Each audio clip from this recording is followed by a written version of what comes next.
Hello everybody, it's Non-Scene News here, and today we've got a lot of broken things today. And the first news we'll be talking about today is coming from Africa once again, where we're going to be touching up on the current conflict between Rwanda and the Democratic Republic of the Congo.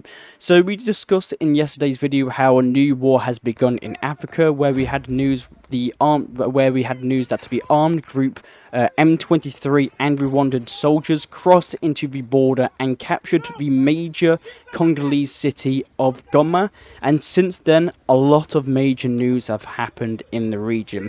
So if you can clearly see in this red and blue outlines here, this is approximately the current positions of the Rwandan M23 forces. So Rwanda has captured significant amount of territory in the previous 24 hours, and there's been reports that M23 Rwandan-backed forces have even managed to get on the outskirts of Kishinga, so very far away from the actual Rwandan and Congolese border.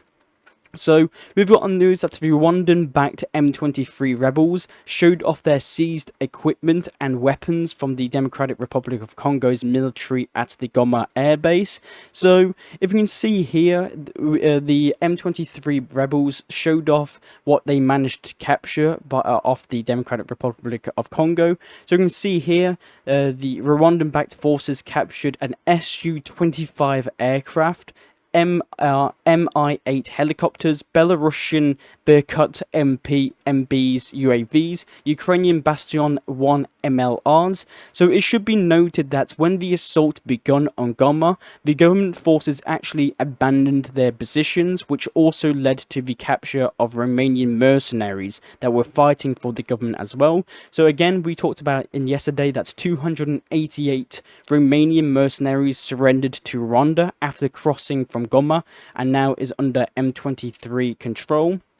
So I'll keep you updated about these 288 Romanian mercenaries that have managed to be, that surrendered. I'll keep you updated if Romania starts talking to Rwanda about getting these Romanians back to Romania, but a very big news none of the less. So we've also gotten some major breaking news that the M23 Rwandan-backed rebels have launched yet again another large offensive to the south, fighting ongoing in Kalongo. So I'll just put it in here, so it's right here. So the M23 rebels are now launched an offensive to this region right here, this exact city. So very big news. This offensive was confirmed by Steve Wemby, the Democratic Congo's armed forces military journalist. So very big news. We've also got news today that South Africa's Ministry of Defense has warned Rwanda that if it continues to hostilities against the South African National Defense Forces in the Democratic Republic of Congo, it would be considered a declaration of war. And we've also gotten the response from Rwanda. So in a post made on Twitter, the Rwandan President Paul Kagame responded to the accusation made by the South African president. And in a show of strength, the Rwandan president declared that the Rwandan Defense Forces are ready for military confrontation against South Africa if necessary. So the whole region is now heating up right now. We've got news that the foreign ministers of both South Africa and Rwanda held a phone conversation to ease the tensions between the two countries, but no real progress were made. So it seems that this conflict in the Democratic Republic of the Congo is warming up and potentially could even bring in the major African country of South Africa. And I'll keep you updated on it. So I'll just summarize everything really quickly. The Rwandan M23 forces launched an offensive. They captured a vast amount of mercenaries, both equipment as well. Then the M23 rebels are now launching an offensive, a major offensive to Kalongo, this major hub here in the Democratic Republic of Congo, and it seems that these M23 Rwandan-backed rebels are not stopping. They are continuing to do their offensive. But if you look at the Democratic Republic of the Congo, it is a vast country. It is a huge country. So if I were to actually click the name, it should, yeah. So it outlines the red here. So it's a huge country, and again, I'll keep you updated on that. The next news we'll be talking about today is coming from Libya, where we've got news that satellite images of the Matan al-Sharab air base is undergoing reconstruction in southern Libya. So this air base here near the border of Chad, Sudan and Egypt has been abandoned for quite some time, and now there seems to be reconstruction, but the airbase is actually expected to be used by Russian specialists for logistics in the Sahel region. So it seems that the Russians are now building a military base in the southern part of Libya, and again, I'll keep you updated on that. And the next news we'll be talking about today is coming from Russia's Far East region and here.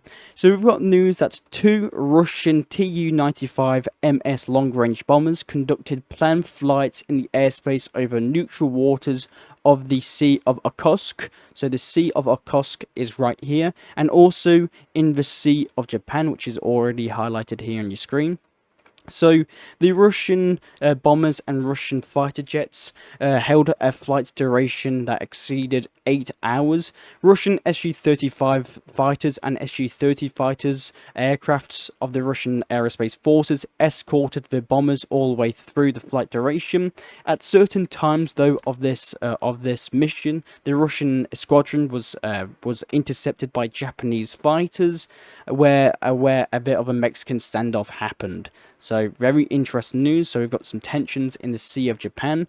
And that's not the only thing that's happened today. Russian aviation also held a bit of a confrontation in the Baltic Sea as well, where a Russian Su-24 came very close to, it seems to be a NATO F-18 jet over the skies over the Baltic Sea. So we can see here in the bottom left corner, we can see a Russian jet come incredibly close to this NATO F-18 fighter jet. The next news we're going to be talking about today is coming from Ukraine, where Ukraine will receive a new batch of F-16 fighter jets from the Netherlands this year, says the Defense Minister of Ukraine, Rustem Umerov. The Netherlands will also provide 600 million euros for drones, and also launch joint long-range strikes projects and send artillery shells and air defense systems and interceptor missiles to Ukraine. We've also got news that Finland will also provide Ukraine with a new support package of almost 200 million euros. This was reported by the Finnish broadcaster Yle, citing the country's president Alexander Stubb, who approved this decision. So this Finnish military aid package, this package is worth 200 million euros and has been developed in close cooperation with the Ukrainians, and apparently, according to the Finnish, they are providing exactly the support that will help Ukraine defend itself. So very interesting news. So we don't know what it is exactly in this Finnish military aid package. We've also got news that Sweden's defense minister said on Thursday the Nordic country has agreed to donate its biggest aid package to Ukraine so far, with over $1.23 billion. So in this huge Swedish, large-scale aid package, I'll just go over what's in this Swedish aid package. There's 16 combat boats, 90 combat boats, and 23 combat modules for them. 1 million 12.7mm ammunition, 146 trucks, 1,500 tow anti-tank missiles, 2,000 anti-tank shells, including training equipment. In addition, for money will be directed as follows: of 90 million will go to the production of Ukrainian long-range missiles and drones, 534 million will be spent on artillery, drones, and other weapons for quick delivery. 58 million will be allocated for education and training of Ukrainian soldiers in 2025. 71 million for repair and maintenance of previously provided equipment. Approximately 250 million will be directed to various international funds, and 128 million will go to the Danish module, which attracts funds for the defense industry of Ukraine. So that is all that's in this huge Swedish large-scale military aid package to Ukraine. We've also got some statements coming from the new Secretary of State of America, Marco Rubio. So he stated that Ukraine has been sent back 100 years as a result of the war with Russia. Its energy system has been destroyed. Someone will have to pay to restore all of this. And how many Ukrainians have left Ukraine and now live in another country? They may never return, and this future is also under threat. He added that the previous US administration somehow convinced the people to believe that Ukraine could not just defeat Russia, but could destroy Russia and return everything to the state of 2012 or 2014. However, as a result, the US is financing a prolonged stalemate, stated the new Secretary of State Marco Rubio. But however, with this, Marco Rubio did vow to always never give up Ukraine as well. And the next news we'll be talking about today is coming from Germany, where we've got news that the new polls for the upcoming German election has been published. So the German election is scheduled for February the 23rd this month. So if you remember, not so long ago, actually, Elon Musk actually endorsed one of these political parties within Germany, and that was the Nationalist AfD party, which is seen as a very right-wing political movement in Germany. And with his endorsement, a 4% increase has happened in support for the political party of the AfD party in Germany. And the next political party is the centre-right CDU, the Union EVP party, which is at a staggering 29%, and it is in the lead. So this is probably the EVP party, the Union one, is probably the most expected to win the elections in Germany. So very interesting news, and I'll keep you updated on the German elections. We've also got news today that Denmark's energy agency has just stated on Tuesday that it has granted permission to Nord Stream 2 AG pipeline of Russia's Gazprom to conduct repair work on the Nord Stream 2 gas pipeline in the Baltic Sea. The pipeline was, if you remember, the pipeline was damaged in a series of explosions in 2022, months after Russia's invasion of Ukraine. So Denmark has just given the green light to actually repair the Nord Stream the Nord Stream 2, gas pipeline to Germany. So I'll keep you updated on that. The next news we've got today is coming from Sweden. That we've got some actually interesting news coming from Sweden. So if you remember Svalwan Monica, which is the man who burnt the Quran in 2023, sparking international protest, he was shot dead in Sweden.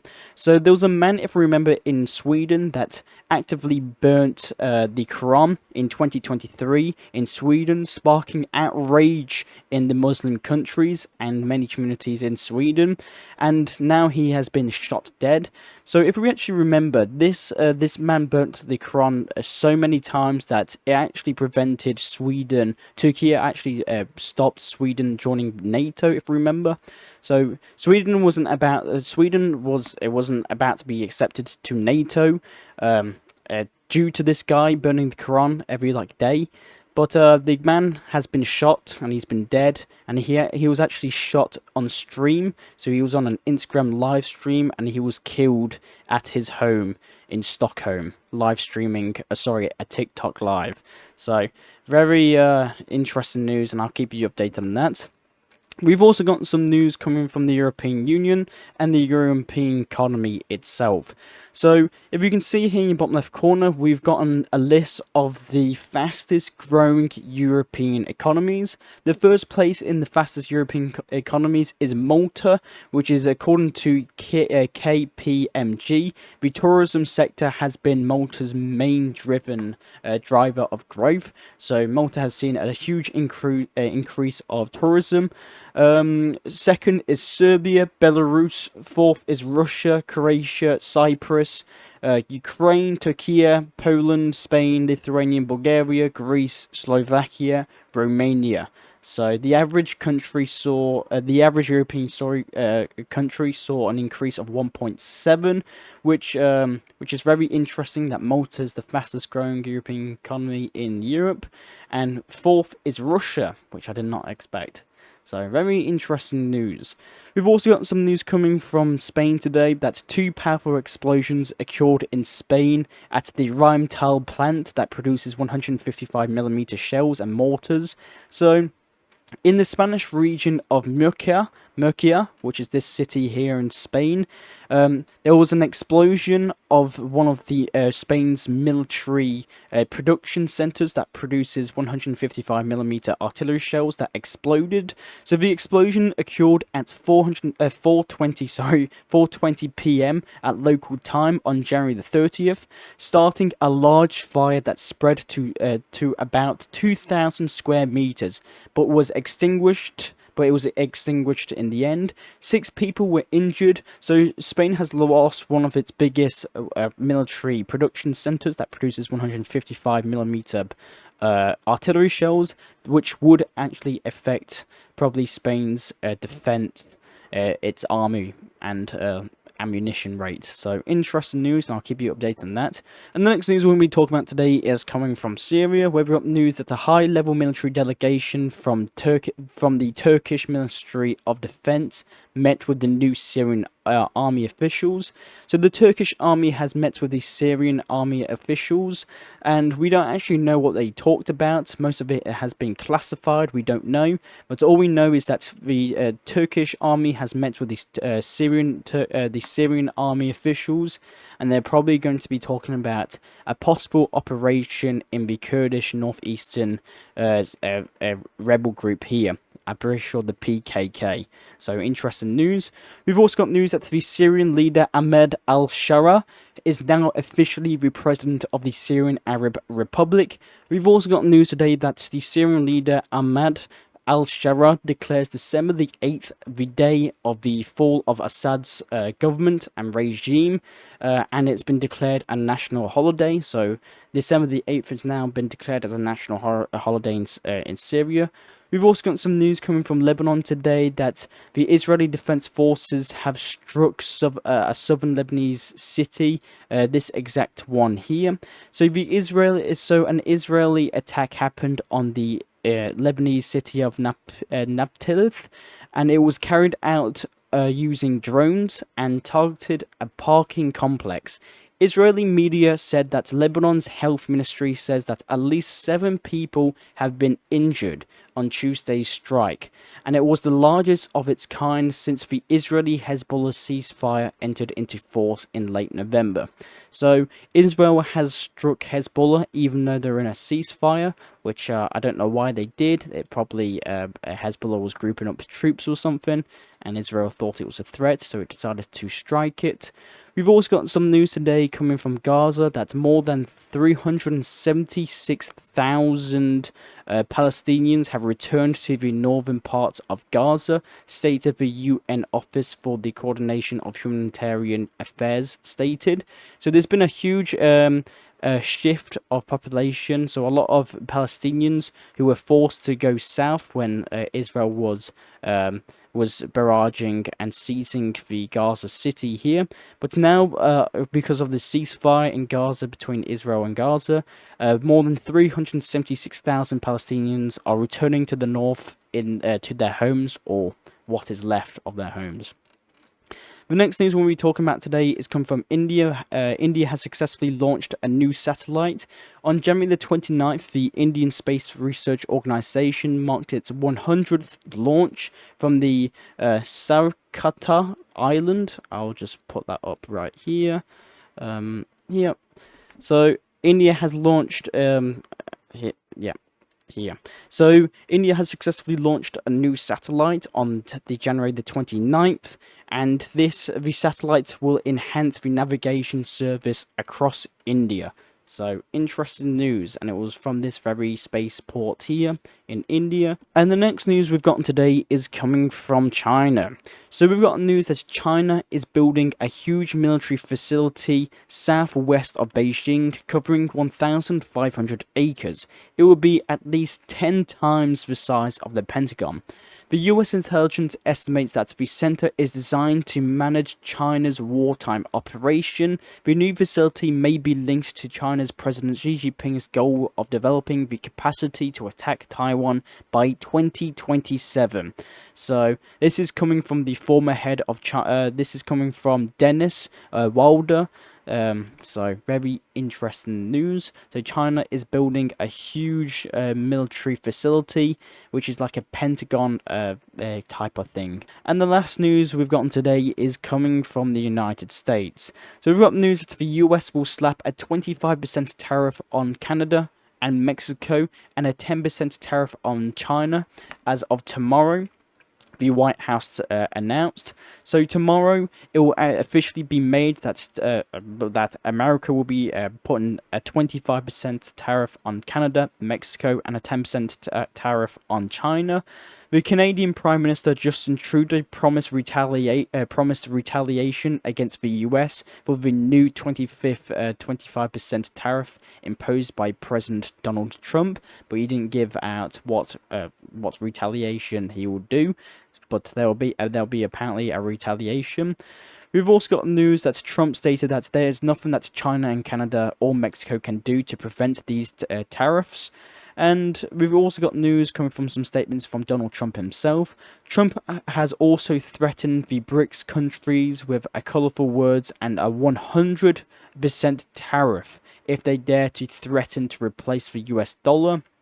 So, Donald Trump stated on his X profile that the idea that the BRICS countries are trying to move away from the dollar while we stand by and watch is over. We are going to require a commitment from these seemingly hostile countries that they will never create a new BRICS currency. So interesting news coming from Donald Trump. And if we just remember from Russia's Kazan 2024 BRICS meeting, if we can see here in your bottom left corner, we can actually see Vladimir Putin with probably one of the first BRICS banknotes. So BRICS is very interested in creating its own currency. So I wonder what will happen here. And that's all the news I actually have for you today. I am Nonsea News. I'll try and provide you news that medias around the world do not show you. I do these videos hopefully daily, so consider subscribing and liking. If you want to support me personally, I've set it up a donation thing where you can actually help me personally to keep the channel running. And you can also join as a member of the channel. So again, thank you very much for watching, and I'll see you all later. Bye.